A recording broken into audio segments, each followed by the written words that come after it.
इमरान खान साहब इस वक्त पूरी कौम के नुमाइंदा लीडर हैं।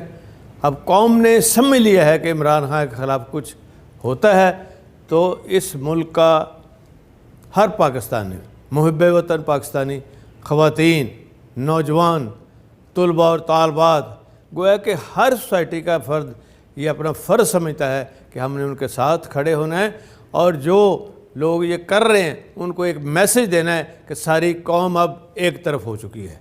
और ये जो दूसरे लोग हैं ये सारा कुछ जो कर रहे हैं ज़्यादतियाँ लोगों के साथ और जो मारपीट हो रही है उनका अब कोई वजूद बाकी नहीं रहेगा और वो मुँह छुपाते फिरेंगे।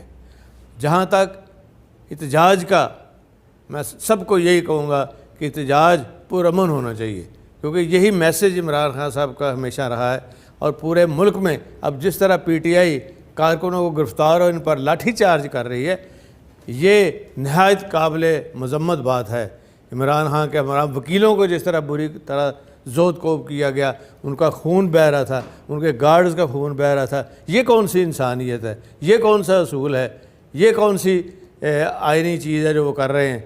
मैं ये समझता हूँ कि वफाकी हुकूमत की ये कार्रवाई नवाज शरीफ, शहबाज शरीफ और उनका पिट्ठू जो मिनिस्टर है राना सनाउल्लाह, ये उसके बगैर हो नहीं सकती थी।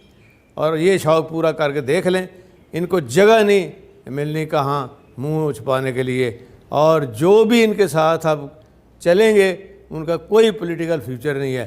मैं ये समझता हूँ कि अदलिया पर अब बड़ी भारी जिम्मेदारी आन पड़ी है और ये अदलिया के लिए भी इम्तहान है, वकला के लिए भी इम्तहान है। काला कोट अब इंशाल्लाह इनकलाब लेके आएगा और सारी सिविल सोसाइटी उनके पीछे बाहर निकलेगी इंशाल्लाह।